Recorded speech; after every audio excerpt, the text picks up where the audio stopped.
So our next speakers are Dennis and Braylon. Dennis Giese is a researcher with a focus on the security and privacy of Internet of Things devices, the IoT. He calls himself a robot collector, as his current vacuum robot army consists of more than 65 devices. Meanwhile,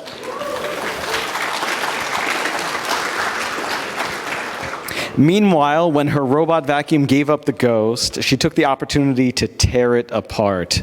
We haven't yet informed Dennis's army, but Braylon is more than willing and capable to go deep and figure out what makes them tick. So here is Dennis and Braylon with sucking dust and cutting grass, reversing robots and bypassing security. Let's welcome them warmly from Hamburg.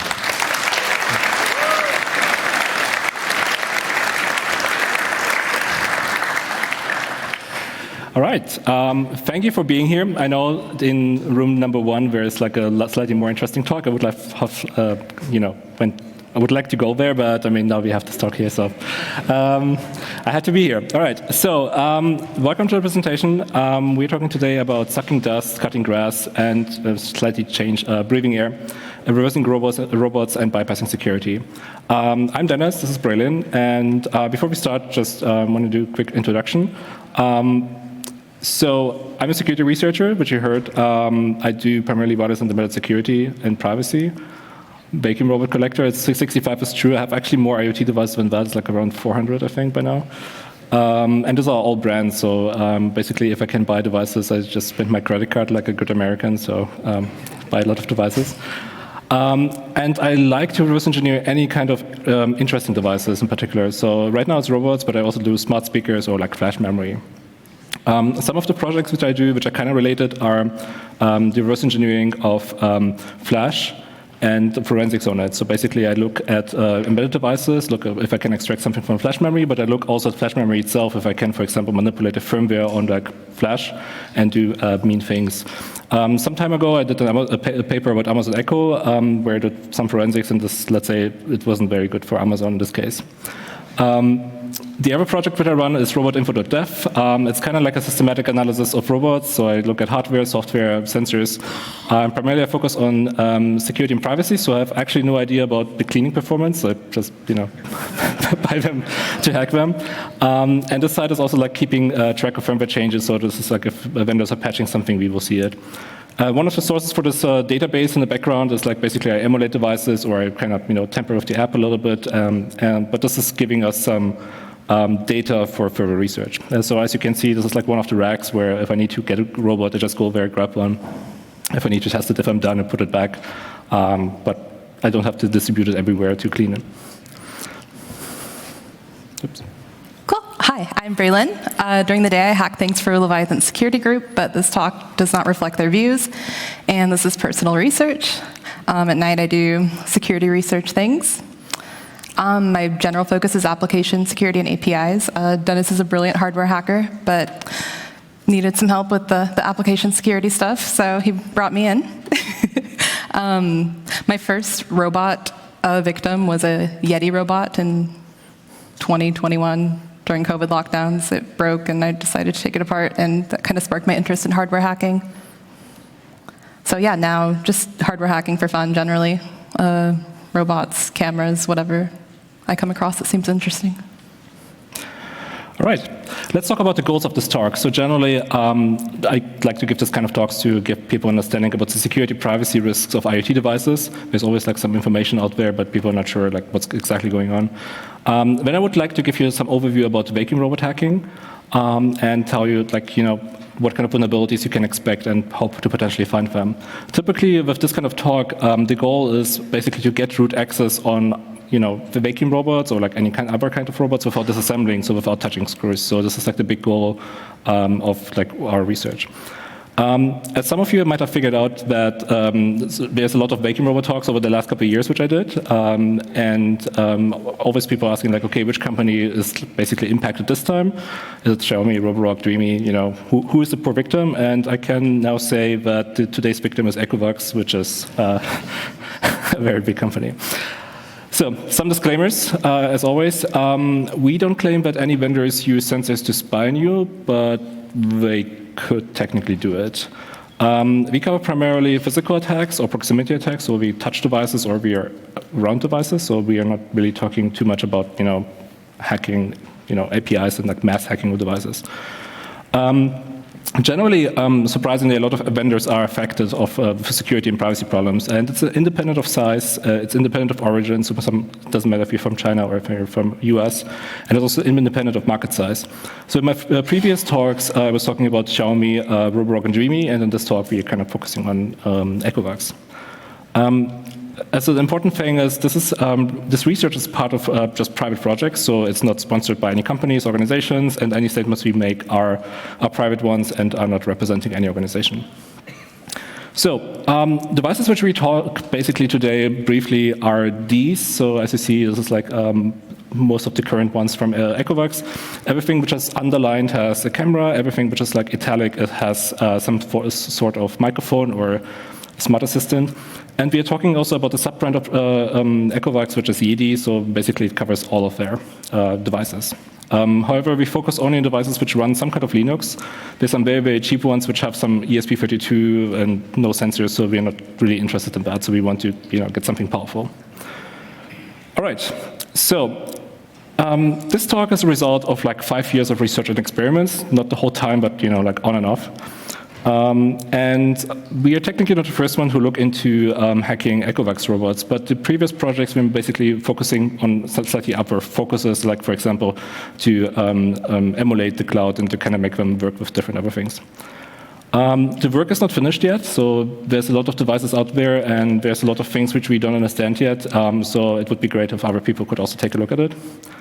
And the vendor is technically unaware of our findings until today, so they might have noticed in the past that we did some things because the robots are very chatty and sent up back log files, but we didn't tell them necessarily about problems until today, actually. So there might be updates coming soon, and maybe if you want to root your device, maybe don't do updates in the next couple of days. Generally, this kind of research is a collaborative effort. So typically, if you go to conferences, I meet people, for example, with Timster, and we were hacking stuff at the NodeCon, like cameras of robots. With other people, I was at the CCC camp this year, and I brought a lawn mowing robot, even though I don't have a lawn, and we were just, hacking stuff. So it's always like kind of like a thing which is like in progress with multiple people. All right, let's talk about the motivation of why we're doing this. So why do we want to root devices? By the way, those are other stacks. We want to play with cool hardware, and you will see in this talk today, these kind of devices are very, very cool hardware, and you get a very nice package, which is very, very cool. The other thing is, these kind of devices are talking home constantly, and we try to disconnect, stop them from, sending a lot of data from our homes. A lot of people, especially in Germany, try to run the devices with custom smart home software like FHIM or Home Assistant. So we try to figure out ways how we can do that. With vital repair coming up, we need to have some way to diagnose broken devices. If a device is broken and it's not working, most of the time it's very hard to figure out what's exactly wrong. And if you have some root access on the device, we can potentially figure out what's going on. And the other thing is we want to verify privacy claims of companies. As we noticed from the past, let's say not all the companies are completely truthful of what their privacy policy is. Why don't we trust IoT companies generally? Well, IoT devices have a very special feature. They're connected to the internet and they connect to your home network, so they technically have access to everything which is in your home. The communication to the cloud is typically encrypted, and you have no real idea what is transmitted. So you see just encrypted traffic, you have no clue. From our own experience, we know that developing secure hardware and software is extremely hard. So even if the vendor is not necessarily malicious, they might do some kind of weird mistake which causes like security issues, and many people get impacted. In the past, a lot of vendors got caught with very shady behavior, so that's another reason to not trust them. And we also have done a lot of research of IoT, so we kind of get paranoid by default if we see devices. So. One example I was working on last year, exactly 1 year ago, was where iRobot got caught, where they were taking pictures of users' robots, they're giving them to Giga workers in Venezuela, which were then labeling them for machine learning. And iRobot kind of tried to defend themselves, like, yeah, these were test devices. The users kind of knew in some, on page 25 of the terms of, service. So it's not an issue. But it showed kind of that this is a scary situation. And I was part of that because I kind of have so many robots that I kind of saw on the right, there's like this one small light at the stove that this is an iRobot because I have this perspective, so I can figure that out. One interesting thing is, as soon as the article was like kind of prepared, or like the mails were sent out to the companies, a lot of companies panicked actually and started to change firmware, apps, and privacy policies. So it had a real impact. Basically, our work had a real impact. One thing which is a little bit more scary is that the CEO of iRobot a couple years ago said, like, hey, maybe you should collect maps of users and just sell them to insurance companies, realtors.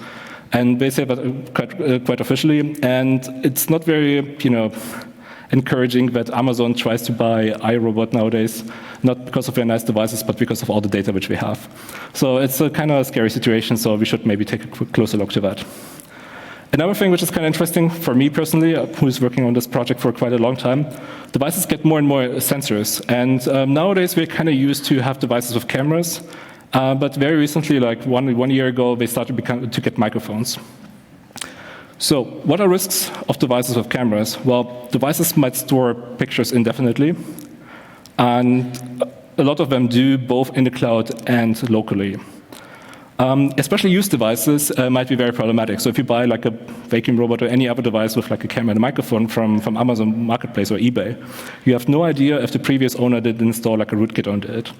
As the new owner, you have typically no way to verify that the software is actually clean. So as a result, you might have some malicious device in your network, which is kind of a problem. So rooting might be the only way to verify that the device is actually clean.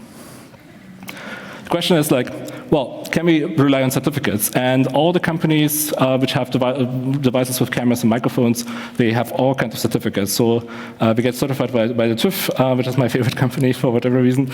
And all of them are, everyone claims like, okay, we're certified, we are secure, so, there's nothing to see here. But we will later figure out if that's the truth or not. Okay. So let me quickly talk about the robot hacking from 2017 till today. So my first work was starting in 2017, and I was back then working together with Dani Wegemer. And our first kind of victim was the Xiaomi vacuum robot and the Roborock S5. And some of the things which we found back then was, well, the firmware images are not signed, but are encrypted with a very weak key, which was, I think, Roborock, actually. So you could just push a custom firmware from the local network onto the device, and this was very nice for rooting, because so basically you could root without disassembly, and this was the beginning of custom software and voice packages. This is what we published exactly 6 years ago, actually, at the 34C3, and also at DEFCON. The manufacturers kind of quickly, realized that it's a problem, and started to kind of fix it with signatures and other countermeasures. Then, half a year later, I took my first look at Echovox robots, and how this worked is someone from who was in my talk got like from some influencer program like an Echovox robot, which was kind of like beta released, and didn't want to have it, so he gave it to me, and I was analyzing it and looked at the firmware and found the bug symbols, which was very nice. And one thing which I figured out is that the firmware is unprotected, TLS is completely broken, and no integrity protection. You can just do man in the middle, push a malicious OTA, and root the device. The problem is this device was very weak, so I never really was interested in publishing that, and basically abandoned the project. Then in 2019, we had to find new methods to kind of root devices, and we developed some for the Roborock S6, S5 Max, and S7. Which surprisingly still work today for some reason. And the new approach was like, well, we need to disassemble the device, get it into boot remote, load like a special tool into memory, and just patch the file system and get root. Again, the problem is, well, you need to kind of solder wires, and you need to, break warranty seals. And we tried to avoid breaking warranty seals, but we didn't have a choice back then. As a result of our research, the vendors started to lock down the bootloaders, which was kind of to be expected, and enforced a secure boot and started to do binary signatures. So, and they stored the keys in opt-key or trust zone. So it got more and more difficult to do that. And also by the time then, the cameras in vacuum robots became more and more popular. So Roborock started also to do, adding cameras for them. Then in 2021, I had another presentation at DEFCON. So if you, if you're interested in like the progression, you can watch the video. Where I found a way to bypass all the Roborock security features. So it's always like, as you see, it's like always like a fight between, it's a cat and mouse game in a way. And at some point, I got a little bit tired, of attacking only one company. So we started to kind of look at a different company, which was Dreame, which had very powerful devices with cameras, very easy to root. And as they were not targeted before from us, the vendors had no countermeasures, so they didn't had implemented any security. They left SSH keys to their backend servers in the firmware and stuff like that. So we were really bad with that. As a reaction of that, Roborock introduced even more encryption and got some sneaky countermeasures, while Dreame was basically enforcing secure boot, which was again expected, integrity checks, and did some very malicious tamper detection, which was basically soft breaking the device if it detected that we tried to root it, which was kind of like in a very sneaky way that it didn't immediately fail, but it failed randomly, so it was very mean. At the same time, I was taking a look again at Echovox, as Echovox started to release actually finally good hardware. And the features of these devices were kind of similar to the competition, but the prices were kind of lower, so this was a good target. As one of the devices which I analyzed was the DBot X1, and the first time I got it, I needed like half an hour. I had to root, and basically had everything. And as a result, we had like a modified file system, and got the emulation of the device, so we basically could play stuff to the cloud and receive firmware updates and other things. So that made the device a more potential target for more rooting efforts in the future. Interestingly, independently at the same time, Braylon also started to hack the Ecovacs and Yeti robots. So this, as you see, is potentially very beneficial, like for our project. Now this year, we started to fight back again against all the security things, and I was giving a talk at DEFCON and at the camp. And basically, we found a new method to disable secure boot verifications by tampering the bootloader config.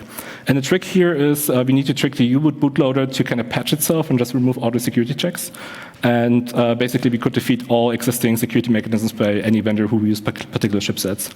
And it's applied to Xiaomi, Dreame, Roborock, Naval, SharkRobot, and many more. Again, the problem is like finding new routing methods every year, every 2 years is becoming a little bit annoying. So I was kind of looking around for a new kind of victim in a way.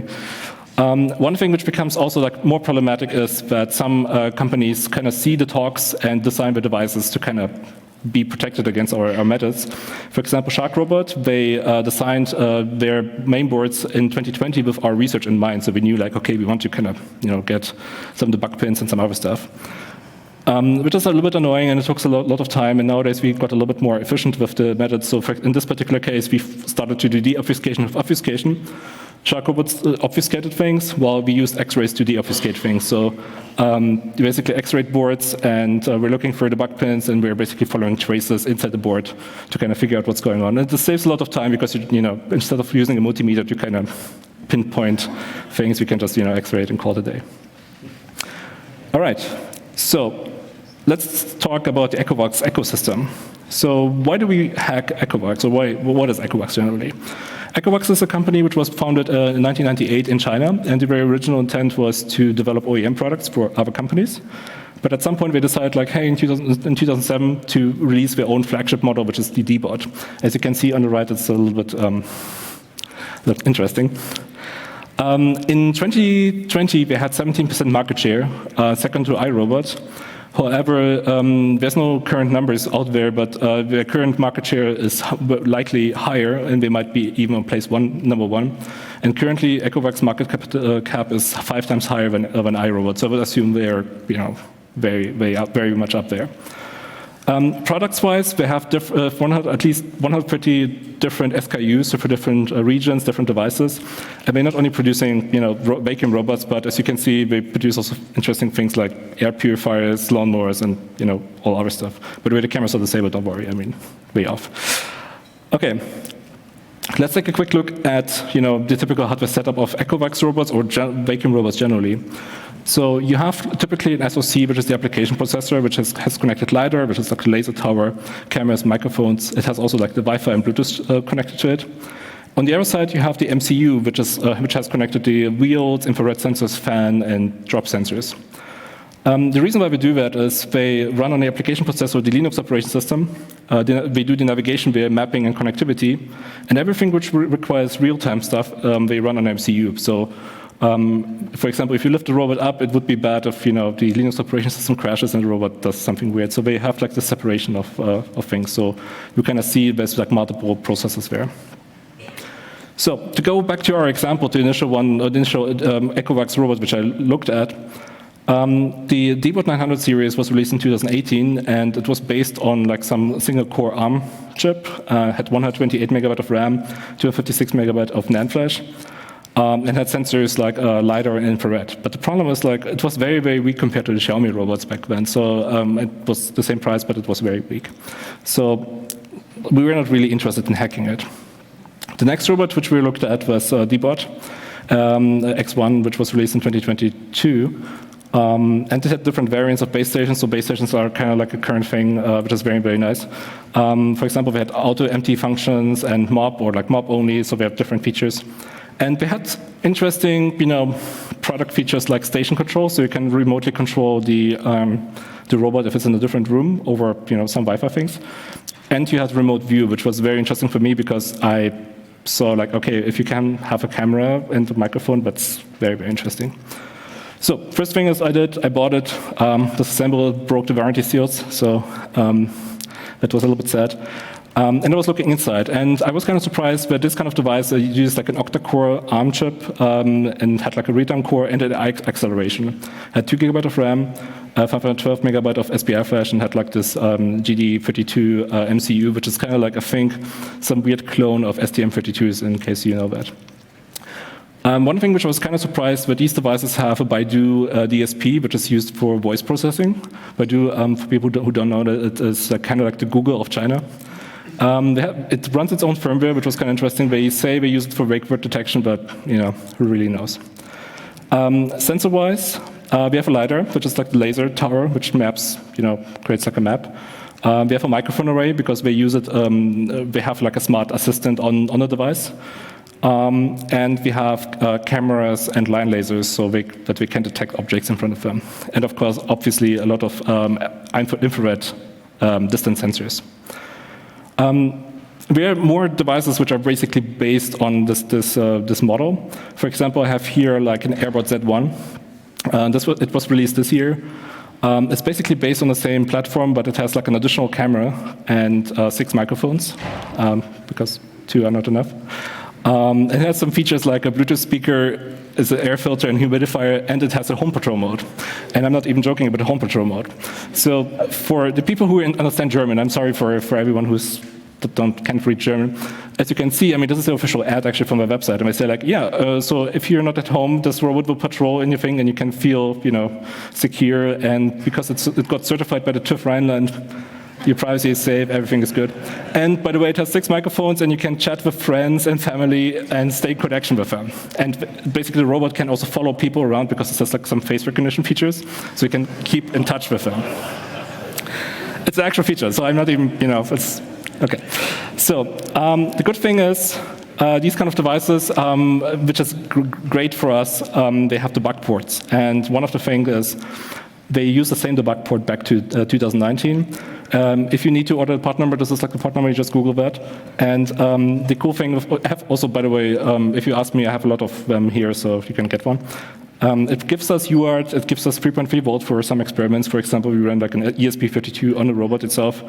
It gives us SWD and micro USB, so you can add more, things. Another group of devices which we are looking at, and as you can see, here's an example, are lawn mowing robots. As mentioned, I don't have a lawnmower, or a lawn at all, a garden, but it was kind of interesting, to experiment. So I don't know why I did buy it, but I just got desperate.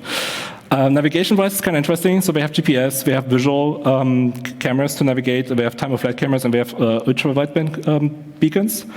And we have features like remote view, so you can watch your garden, and we have patrol mode, which is kind of interesting. Again, for the German speakers, this is what Ecovacs says itself. So it's not only a lawnmower, but it's a garden guard, basically. And so you can watch your garden 24/7, and the TÜV Rheinland, again, has a certificate on that, so don't worry, your data is secure. So let's talk about the hardware. It's kind of interesting. So this gets more and more powerful. So this time we have an octa-core ARM chip with an AI accelerator, 4 GB of RAM, 16 GB of flash, and multiple MCUs. So like for the display, it has like a display on top and has like a knife assembly and other things. This is way more powerful than what you have typically in a Raspberry Pi, so it was kind of like interesting. Sensor-wise, we have a 360-degree camera, which is on top. It's like a dome camera. We have a front camera, we have a time-of-flight sensor, we have rain detectors, we have GPS, we have bump switches, and optionally you can put, I think it's prepared for LTE, so you can put like a LTE model into it. Again, we were very thankful that they give us some access ports for debugging, somewhere hidden under some cover. So we got USB, UART, JTAG, and SWD. All right, so that's with hardware. Let's talk about software. Right, so just going to give you a quick overview of the software that's in use. As Dennis mentioned, we're only really interested in robots that are running Linux, just because they're more powerful. The robot itself is using ROS Melodic Morenia, which is an open source robotic software. It's primarily used for navigation. There's also custom software developed by Ecovacs that they use, or that they call Medusa. These tasks include like cloud communication, logging, over-the-air updates, robot control, and remote camera access. So there's also some nice software packages included on the robot, including a full Python 2.7 environment, which is really helpful for extracting data. There's also AWS Kinesis in use. There's the SDK. That's for remote access outside of China. Then for remote access inside of China, the Alibaba LAUN SDK. And that's for video streaming, obviously. There's a lot of messy bash scripts, which is telling of what kind of code quality we're dealing with here. So, example, the audio record bash script. We couldn't find this being called in the firmware, but theoretically this could be called remotely if you can find a way to do that. So AI models, they're using TensorFlow, OpenCV for detection. We found a nice JSON file of their typical objects. Our favorite is the last one. Furniture, cables, and pet remains. The lawnmowers can also detect small animals and has face recon, as we touched on. Okay, so brief overview of the app structure. There's a mobile application called Echovox Home. This is the core functionality, add devices, delete devices, etc. There's also plugins that are downloaded every time you pair a device with the app. So these actually know what the device is doing and can facilitate communication between the app and the devices. So communication relations, direct communication only happens while provisioning via Bluetooth. There's a fallback for the lawnmowers. There's also NG IoT, which is their MQTT broker, acts as a proxy between the device and app. So we wanted to take a look at how Ecovacs approaches security. We Googled around and couldn't really find a real collaborative bug bounty program, just this pretty basic web page here. They promised an acknowledgement on their public bulletin board, but we couldn't find this bulletin board. So if you've ever submitted a bug to Ecovacs, please let us know how that process went, because we're a little confused here. They're also encouraging you to send them bugs over unencrypted email, which is generally not best practice. So we also wanted to take a look at their privacy policy. They don't really guarantee that your data will stay in your locale. Generally, AWS services or regional AWS services are used. For certain models, they send photos and videos to the Ali Cloud video for AI analysis, which is interesting. There's lots of telemetry data collected, which is typical for a lot of IoT devices. So we wanted to bring up our privacy concerns. All of these vacuums are equipped with multiple cameras and microphones now, so can these be enabled remotely without user notice, and where is this data sent? Additionally, with the use of AI, we are curious, why do the robots need face recon for their AI models? And is this telemetry, and is general telemetry data being used to train their AI? Okay, so a couple of days after Dennis's DEFCON 31 talk, Ecovacs posted this interesting blog post asking if robot cameras can be hacked. And we found this particular paragraph interesting. Apparently, you can counter hackers from accessing video feeds by just encrypting it with AES 128. Don't think that's true, but we'll see. Okay, so now we're going to get into the findings of our research. So we wanted to see what kind of data is actually being harvested. The mobile apps and robot are pretty chatty. There's just a lot of traffic and communication between the devices and the Ecovacs servers. Key data collection API points are called big data and data uploads, so they're not exactly like trying to hide what they're doing. It's pretty much just out there. Examples of some of the telemetry data being collected are live coordinates of the robot locations in your home, Wi-Fi access points, network data. The robot gets very chatty if it gets stuck. It's like calling to the Ecovacs server for help. I don't know. It's also potentially sending AI pictures even if you haven't opted in, which is not great. Okay, so data retention in the cloud. Maps and pictures are stored in a NoSQL database.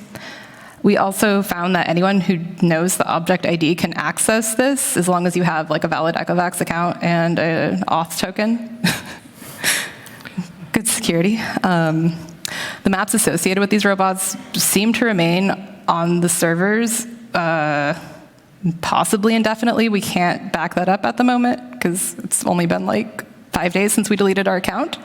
But yeah, we found that you can access the maps of your house even after you've deleted your account.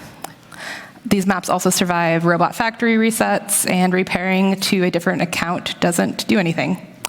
Also, you can continue to use your auth tokens even after you deleted your account. Feature bug, who knows? So this makes access to the robot still potentially possible. Okay, so another one of our big findings was a lot of TLS mixed configurations in the application and in the robot, which we'll touch on shortly. So the Ecovacs home app itself tends to correctly check certificates. We did note that the robot-specific plugins don't always do that. The plugins accept self-signed certificates, which is very risky if you're using an insecure Wi-Fi network. Like at an airport, you're spying on your pets, accessing your robot. This could be a problem. There's no warning or error shown in the app if self-signed certificates are being used, so the user would have no idea. We also found that it leaks user account auth tokens, some of the traffic, which would allow an attacker to give an attacker full access to your account for potentially up to 7 days. Right, so here's an example from the very nice tool called CertMidum. As you can see, we can see access tokens. We went ahead and decrypted that, or decoded that in JWT code, and yeah, that is indeed our access token, or authentication token. So now we can talk about the robot TLS problems. By the way, we had for the access tokens and for the TLS direct, we have to center a lot of things because we don't want to DOS ourselves or get ourselves into trouble. But yeah, so we have also a lot of TLS sadness in the robot itself. One thing which we figured out that sometimes MQTT and TLS connections just accept self-signed certificates. And we figured that out by a very cool tool, which is called CertMidum, which is developed by Apu, who is thankfully sitting here in the front. It allows man in the middle. It does a lot of tests. It tries to kind of sneak different certificates in and kind of see what happens. And we figured out that even OTA updates can be injected because we're downloadable over HTTP, and the only protection is MD5, which is transmitted over an insecure channel. So there's a lot of bad things happening here. And this is one example where the robot is kind of basically uploading lots of stuff, and we could just see it because it accepted our certificate. Now the question is, we saw so much traffic, we were wondering, why is that happening? Is it our setup? Is our robot kind of weird? And then we were looking a little bit deeper into the firmware and figured out, a lot of scripts had this option set for a lot of things. This is for downloading the file. So someone didn't, really care about, errors, SSL errors, so we kind of did a lot of no check, certificate things, which is maybe not the best idea for a production device which has cameras and microphones. All right, let's talk about the user data which is stored on a device. One thing which I figured out, and this was kind of surprising because all the other vendors by now have encrypted user data partitions. This one doesn't, so the user data partition is not encrypted. It contains lots of log files, config, maps, pictures, and everything is stored on this partition. And here are a few things which are stored there. For example, the live video pin. So if you want to access remotely the cameras, then you need to set a pin. The MD5 hash is stored on a device. For lawnmowers, the mower pin, which I will explain later for what it is stored in plaintext. You see Wi-Fi credentials, see Bluetooth addresses which were used to kind of talk to the device to provision it. You see also your neighbor's Wi-Fi access points because at some point in time it searches for like better access points around you, so it kind of does that. And some of the devices have like a smart assistant which is called Hello Eco, and you see the traffic logs of that. Sometimes also transcriptions from like voice to text. The problem here is, well, factory resets don't actually erase all the information, which is kind of like a problem. Even if they would do that in a way, then you still run into the problem with flashware leveling. I have like this paper from Amazon if you're interested in flashware leveling, where is the problem, why unencrypted data partitions are always a bad idea. Take a look at the paper. But the whole thing kind of means that if you sell a used device, even if you do a factory reset, your privacy might be at risk. All right. One thing which we found, we call it the sneaky live video attack. So how these devices work for properly legal reasons is every time you access the camera, the device will kind of give you a warning, like say like, hey, the video camera is accessed. And it will do that warning at the start of the access and every 5 minutes. How it's implemented in the firmware is basically it's a sound file played and there's a sleep and then it will just play again. The problem here is that these files are localized, also for German, for English, and they are stored in a data partition which is again not encrypted, not integrity protected. So one thing you can do potentially is you can just delete or replace the files. And so as an attack, you can just write an empty file for the warning, and this thing will never warn you ever again, which is kind of like an issue. All right, now we continue with an attack which we call the live video apocalypse, and Braylon will introduce you to that. Cool. So as we've kind of touched on, the app allows for live video and audio feeds to be accessed remotely using the app. This functionality is provided by AWS Kinesis. The owner and shared users that have been invited to the account can access this feature as long as they have the PIN. This PIN is four digits. You're asked for the PIN before connecting, and this can only be changed and reset by the owner of the account, none of the invited users. A PIN reset requires account credentials, in theory. So here's our basic setup. We have a mobile application, the Ecovacs cloud, which is more or less acting as a proxy. And we have the actual robot itself, which currently has a PIN set of 1, 2, 3, 4. So the process is started. The app will ask the robot if a PIN is set and enabled. The robot will check in a configuration file if it's enabled. If it's enabled, PIN is set. It tells the mobile application that the PIN is set. So now the application decides to ask the user for the PIN. It sends over a hash, which is very secure, MD5. So now the robot will check if that PIN hash matches with its local hash. And if it does, it tells the application that the PIN is correct. If the application gets that response, you will start an AWS Kinesis WebRTC session. The robot will join that session. And now the app and the robot are in the same session, and you have an AWS Kinesis stream. So now we'll go over if a PIN is incorrect. Same process, but now the robot tells the application that the PIN is incorrect, and the process is just dropped. So we were kind of wondering, is this all client-side like verification? And are WebRTC and verification actually tied together in any way? So to test that, again, went through our same process. Robot checks if the hash matches. It doesn't match, so the robot wants to tell the app that the PIN is incorrect. But this is where we come in. We can intercept the HTTP response and tell the application that the PIN is indeed correct, even though it's not. So now we are in a stream that we should not be in because we don't have the PIN. So We then asked ourselves, can we simplify this scenario by just patching the pin query out of the app? Yes, you can.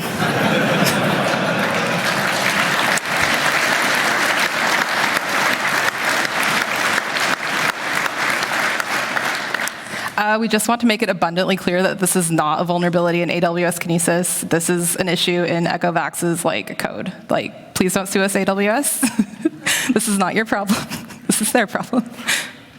Okay, so what did we learn from this? The pin protection is based on essentially what is the honor system, client-side and client-based authentication and ACL enforcement.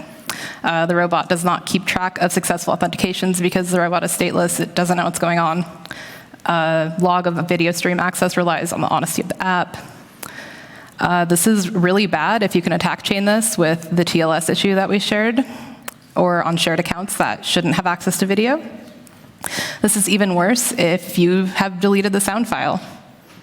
So, okay, we have a quick demo, not a live demo. On the left is just Burp Suite. On the right is our mobile phone, which is, okay, so entering the wrong pin. This is very heavily censored for reasons. So the pin is wrong. So now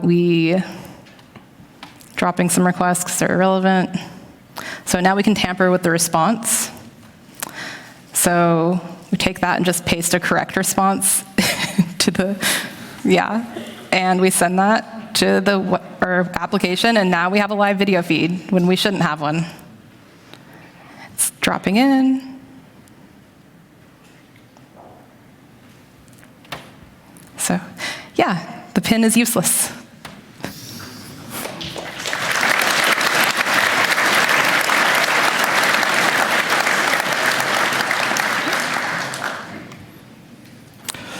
All right. As mentioned, the pin is useless for the video function, but another question is like, well, can we get free lawnmowers? As a disclaimer, there's actually no free lawnmowers out there. Don't steal robots. But if you have one, you should maybe keep that in mind. So Echovox lawnmowers have an anti-theft mechanism where if you pick up the robot, it's locked automatically, and you need to pin to unlock it again. You can also optionally add an alarm trigger, which will just play some sound file, which sounds like a weird movie alarm, but it's there. The problem here is the protection is actually implemented in SOC, so on the Linux side.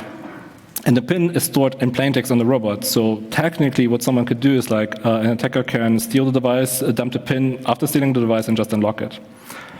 This is not necessarily a problem which only Ecovacs have, but a lot of lawn mowing companies out there have a slightly similar issue.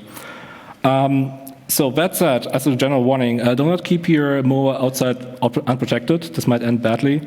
And one solution which we're looking right now on is the improving of the locking mechanism. So if you have root access on the device, we might do something. By the way, this is also a reason why we give the talk right now and not in the summer at DEFCON, because right now all the lawnmowers should be hopefully secure in someone's garage or shed, and are hopefully not outside. This information is also not very hard to find as soon as you have root access, so this is something we need to talk about because people need to know about it. All right, let's talk about routing and disconnecting Echovox robots from the cloud. So there's some related work, so we're not the first ones necessarily thinking about a study. Thank you. Hello? Okay, maybe I can use this one. Oh, no. The robot. Hello. The robots took over. Knew it. Is yours still working? No. Oh. The robots have taken over the audio!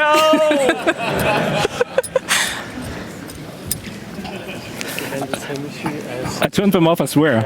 Einige Zeit, Ja, genau. Zeitspiel, wie viel Zeit ungefähr? Hängt davon ab, wann die den Melder abbilden. Also das ist die interne Brandmeldeanlage ein Problem, da dauert Sensoren auf, sobald die aufnehmen, der Lautsprecher I can also speak very loudly, but I think the stream is not happy with that. am Ende dran sind.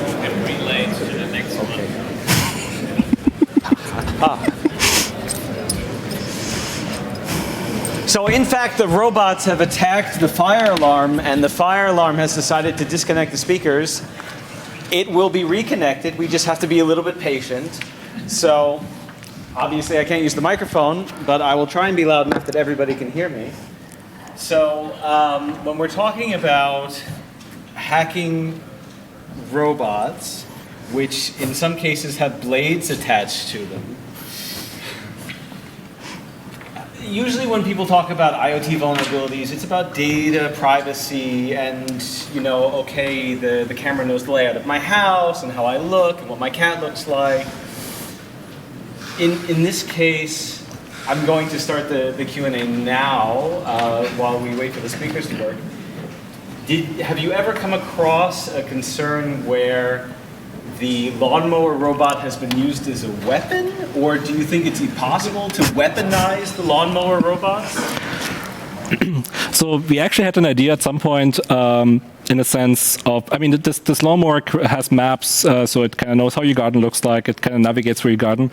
And we thought, like, can we use a lawnmower as a printer in both the good way and in the malicious way? Let's say, you know, if someone hacks your lawnmower, that they can write some very bad stuff in your yard, which will probably take you a while until it kind of regrows.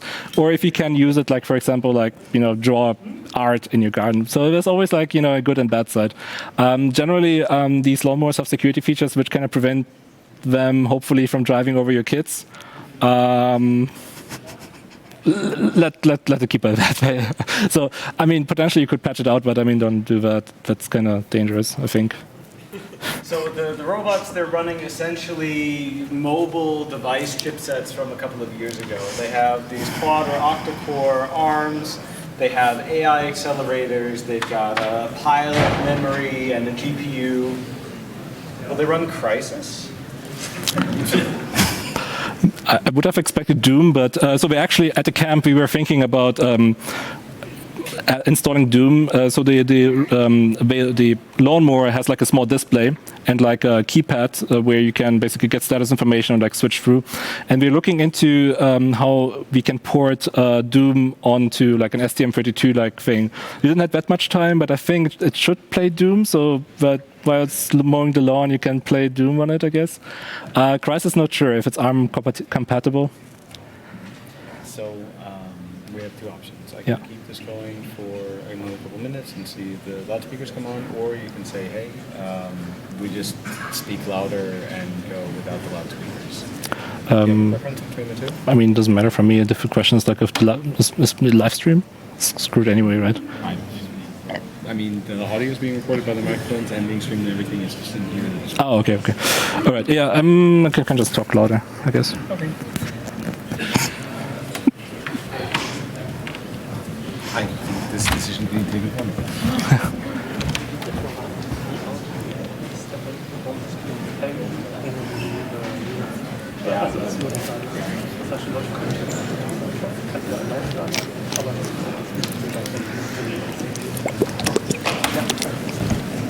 As a lot question. This is going to look a little bit weird. So the status is that the robots that have attacked the Brandschutzanlage have only attacked it for us in the room. So everyone else in the internet is wondering why all of a sudden we put down our microphones and we're talking quietly. So what we're going to do is we're going to do the following. We're going to continue the talk for all of you in the room, especially those in the back row. There's plenty of open seats up front. I would encourage you to now move up if you're having problems hearing us. At some point, the speakers are going to magically start working again, but we're going to, in the interest of time and getting the full attention and interest that the talk deserves, continue even with the speakers not working. And with that, I give it back. All right. Sorry for the trouble. I will try to speak a little bit louder. So generally, related work of this project, we are not necessarily the first ones who were looking into Echovox devices and to how to disconnect them from the cloud. There was a project some time ago which called SUX, which was a very good name. It was a Python client interface that allows remote control of the robots. It was basically talking to the cloud and was basically emulating whatever the app is doing. However, this project was abandoned in 2021. Another project which is very interesting for us was Bumper. It's a standalone implementation of the Ecovacs servers. It was basically if you can connect the robot and the official app to the software, and it allows you the remote control of the robots. As we mentioned before, the Echovox MQTT broker is actually basically just a proxy which forwards one thing to another, so the logic is actually implemented in the app and on the device. However, Bumper required DNS redirection and SSL's CA imports on the phone, which is nowadays very difficult for current Android phones. It was confirmed to work for all the models like pre-2020. Another product which works very well is the Home Assistant plugin. It's integrated in Home Assistant. It kind of is based on the PI Sux library, and it connects to the Ecovacs cloud and allows remote control. So it's kind of like does the same thing again, emulates the app. All right, let's talk about countermeasures which Ecovacs did, to kind of prevent sneaky people to kind of figure out what's going on. First, we found many interesting binaries are obfuscated, and they use a lot of XOR and byte shifting to kind of hide strings and to make it very, very difficult. We assume that we kind of knew that it's easy to extract a firmware from the device, so we wanted to make it as hard as possible to figure out, how it exactly works. They added a lot of anti-debugging features. For example, that detection in binaries for LD preloads, and they detected also p-traces in debuggers. At some point, for some devices, they enabled secure boot and Android verified boot, but this is only enabled for some devices, and they use the Verity to protect the root file system. So the question is how do we get a root shell on a device? Well, we can get a login shell at least over UART. I mentioned before that we have the bug pins. The problem here is that every device has a different root password, and it's not hard-coded. It's set at boot time, so it's dynamically for every robot. The function how this is set is very well hidden and obfuscated, and the responsible program for that is EchoPassword. The way how we compute the password is kind of interesting, and it reminds me a little bit of Dreame. So we take the model number, they add some 2 random MAC addresses, which I think are probably from some developer back in the day, which needed some random numbers. So they just use the MAC addresses of your computers, of their ASUS stack computers actually. And then it takes a serial number, creates a SHA-256 over it, creates a base 64, and that's a root password. In case you want to do that for your devices at home, I have a generator for some of the devices, so you can just go there, just generate it. Firmware updates are kind of interesting for us too. The firmware is only encrypted but not really signed, and the encryption key is dynamically computed. So it differs by firmware version, metadata, and device model, and the algorithm is well hidden and protected against debugging. And here, Timstar was a great help because he is very good with ARM binaries, and he basically reverse engineered the algorithm. What happens here is that the AES-128 CBC initialization vector and the key is derived from the string, where we just use some random format string. We fill it up with some random data. For whatever reason, they put an email address in there. And then they kind of split up the string and use one half for initialization vector and the other one for the key.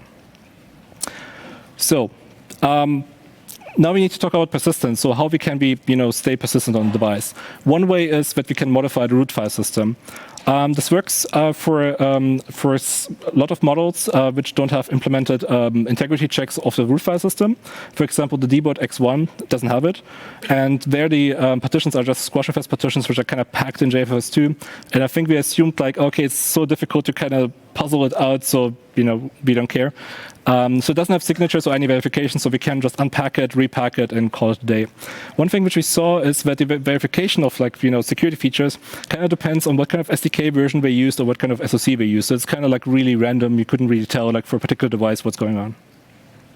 So let's talk about Autostart. They thankfully have forgotten some debugging feature in the firmware.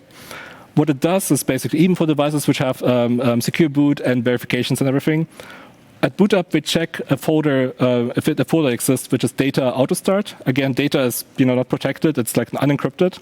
And if it exists, it will just run any shell script which is in that folder. So it's not encrypted. And the only limitation which we have here is for some reason, they disabled it on some device, they knew about it, but for some other device they didn't. So it's kind of like totally random. Probably whoever owned the project kind of did some weird things. So let's talk about how we can survive factory resets, and this is both like a good and bad thing. Factory resets don't actually nuke the data partition. What they do is like they just delete all the files. They do some backups of some files and restore them afterwards.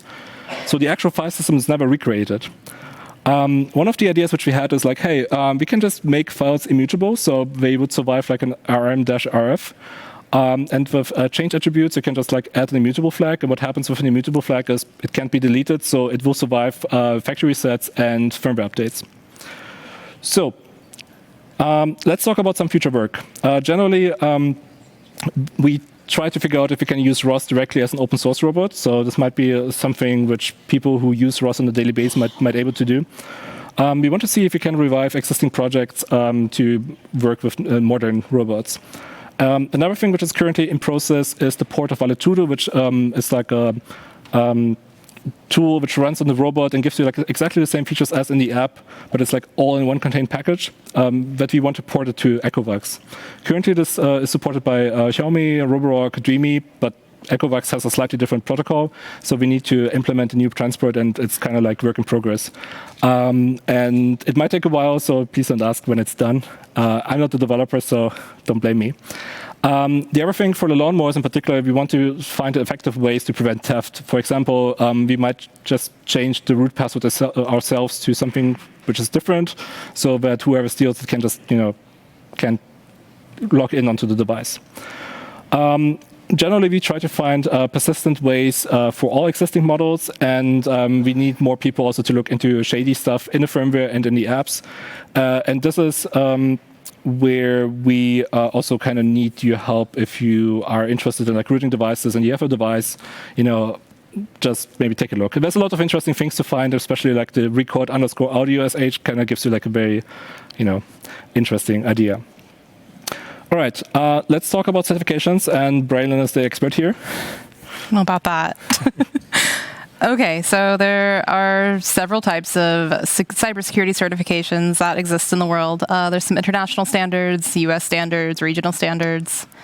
Ecovacs boasts like just a couple of certifications from TÜV Rheinland, which seems to be everyone's favorite here.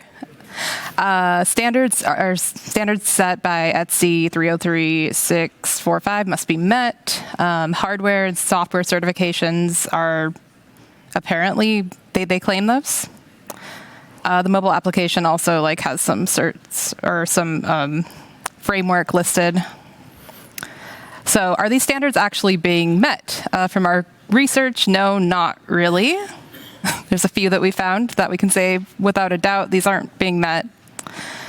So validity of certifications. Should authoritative security certifications even exist?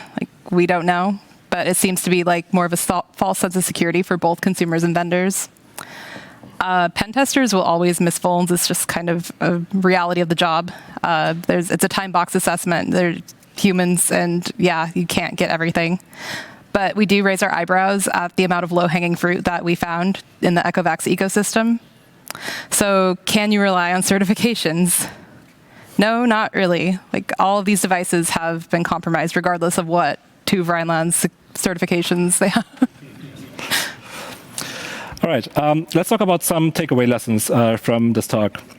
Generally, you need to be careful with fused devices. They might come already with a pre-compromised firmware, and it's for you it's very difficult to verify. There might be some mean people who buy a device, put some malicious things onto them, send it back to Amazon, and you're the next one who's getting it.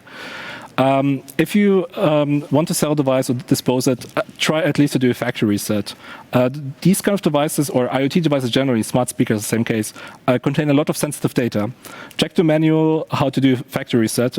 We had in the past some problems where vacuum robots were kind of a little bit weird about how you do factory reset. And important information here is a Wi-Fi reset doesn't delete any data. It's basically used to kind of put a device from one Wi-Fi to another, so make sure that you do a factory reset. However, don't rely on a factory reset all the time, because factory resets might leave a lot of data behind. The other thing which we need to talk about, and this might be a little bit problematic for some people, is choose your partners and roommates very wisely. As we just demonstrated today, devices can be weaponized for stalking. If you have shared accounts, make sure that you kind of keep them up to date. Like if someone left your life, basically just delete them from the accounts. Change passwords. When in doubt, do like a factory reset and provision the devices with a fresh account. One thing which we found generally in the past, today, nowadays, the vendors become a little bit more smart. Do not keep your devices in unprovisioned mode. A lot of people are paranoid and say like, okay, I don't want to connect the device to the cloud because then the Chinese or the Americans cannot access me.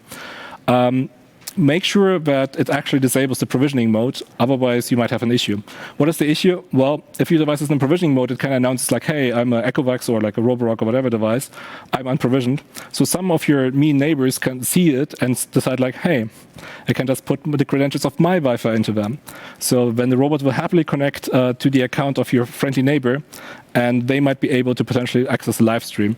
So think about what kind of unprovisioned devices you have and make sure that they disable that mode after some time. Nowadays, a lot of devices do, but don't always do. All right, as a summary, we got routing methods for most of the released Ecovacs robots. So we use their UART interface and authentication. And for some of the devices, we can get persistence of operation like of a custom firmware. Now we can validate and verify the vendor's claims, and as you saw, it didn't look very good. There are a lot of privacy and security issues here. It applies to all sorts of things in the app, in the robot itself, and in the cloud. And it's very clear that the certifications didn't help to prevent that. But having root access allows us to do further research into IoT and AI and both look into privacy aspects, but also use this kind of devices to kind of build our own things. As a final note, please don't use your knowledge for bad things. Help others if they need help with routing. If unsure, please ask first before breaking devices. Some people get a little bit excited and might destroy their devices. All right, some acknowledgements. I would like to thank Danny Wegemer, with whom I started the research. I would also like to thank Sören Bayer, who is the developer of Valetudo. I would like to thank Timster for helping me with all the reverse engineering and all the testers in the community. And if you have any questions, feel free to reach out. I will also forward messages to Braylon, who's a little bit shy on social media. And yeah, thank you very much. And thank you for being here.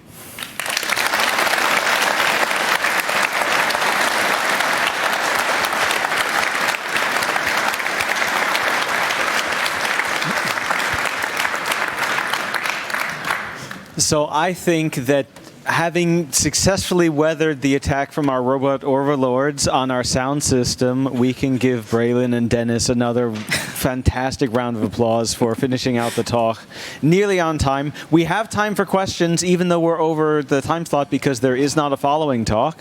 And this may sound strange, but if you have a question that you would like to ask now, I would ask that you go to one of the microphones in the room. And even though we're not going to be able to hear the question from the microphone, the internet will be able to hear the question, and maybe the internet will have some questions.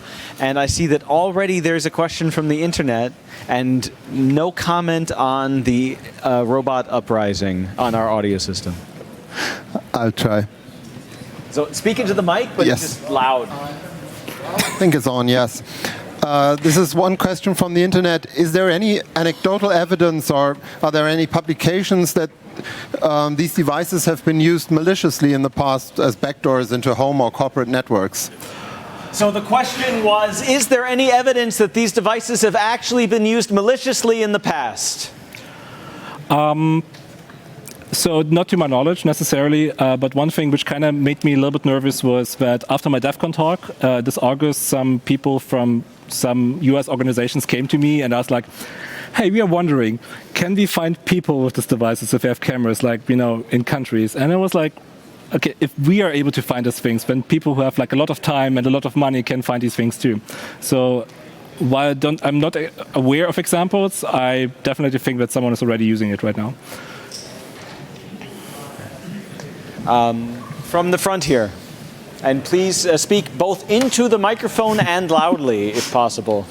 I try my best. So thanks for the great talk. The face recognition and AI capabilities made me wonder, do you know by any chance which ML, which neural network is running there? I mean, TensorFlow tells me that it's probably some kind of YOLO off the shelf. But do you know which? Yeah. Do you know the framework used for the machine learning running on the devices? For instance, is it something like YOLO, or how are they doing the face detection? So we saw for some devices, not necessarily Ecovacs, we saw that we use YOLO. There's like another vendor which creates a lot of like OEM products, like for Wise and Xiaomi and stuff like that. It's like free robotics, and they have actually machine learning files which say like YOLO and all the other things. I think for the case of Echovox and also for Dreame and Roborock, I think we're actually running very expensive own models somehow. From what I heard when I was working with the journalists, is that they collect like the pictures, they kind of reproduce, like we have huge rooms where they reproduce like scenarios and kind of train their machine learning model on their own stuff. If that's completely true, I don't know. If they claim that they don't use any user input, but who knows? So these kind of companies, I think, are big enough that they kind of spend a lot of money for that. Thanks. Yeah, thank you for your great talk. Has there already been analysis of the data sending behavior of these robots? Or is this also an open research field? Like how much data is uploaded, video data and photos or stuff? So the robots and the apps are extremely chatty. If you just open the Ecovacs app, it will send like a kind of telemetry thing, like wherever you're clicked and everything, every second, basically. For the robots, it's very similar. It's like every 10 seconds they send like a huge data package with like where it is, what they saw, like also like your furniture alignment and everything. So by looking at the HTTPS traffic, we can just literally see like, okay, this is like uploading the stuff into this data collection. One of the interesting things which we saw is that we believe that some of the data collection honeypots basically is not really used by the application, so they just kind of collect the data, but the app is not necessarily using them. It's kind of like, so they have some collection mechanism, but we don't know what we're using it for. It's kind of tricky also to, I mean, we have devices, but we didn't, enable all the options, because the app, for example, has like an opt-in feature for AI, which we didn't do. We saw some picture uploads, but I wonder if we would see more if we would have to, enable more features. It's a kind of tricky question where, I mean, my goal is to get root access. Everything else is optional. Is that behavior also documented on some blog post or somewhere, or is it like only when talking to some people with knowledge? Yeah, I think the documentation is always very hard. As someone who's like maintaining like firmware generation websites and like roots devices, documentation is usually the thing which takes a lot of time. I'm not very good at that. It's like, yeah, it's a tricky thing. I mean, worst case, just ask, I guess, or just reproduce it yourself. It's like for these kind of devices, I feel it's very, very trivial to do. Especially, you get free SSL traffic without touching the device even. I mean, that's a great thing. Is there another question from the internet currently? The internet is quiet, so? Thank you for the You're also inspirational. very quiet? Thank you for your inspirational talk again. I got two questions. So first of them would be like, maybe I haven't got it in entirely correct, but the differences between the YIDIs and the Ecovacs are more on the hardware side or software side? We're basically the same. It's just a different brand. I think it's like slightly cheaper, but I think in the US they say like YIDI by Ecovacs, so it's just like a branding thing. Okay, thanks. And how is the best approach to contribute to your work? If you have a robot, just root it and share with people how you got it and what you found. I think this is like the best kind of thing. Distribute knowledge so we don't have to document things. It's like, like I mentioned, I have like we have nowadays lots of devices which we are looking at, and it's very, very hard to keep track. So we need people who actively look into.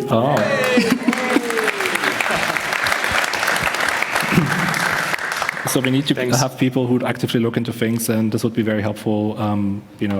Just to know. I mean, sometimes we miss even things ourselves. So we notice in some different other device that it had like some very sketchy things. It would be great if people would find it. right, thanks.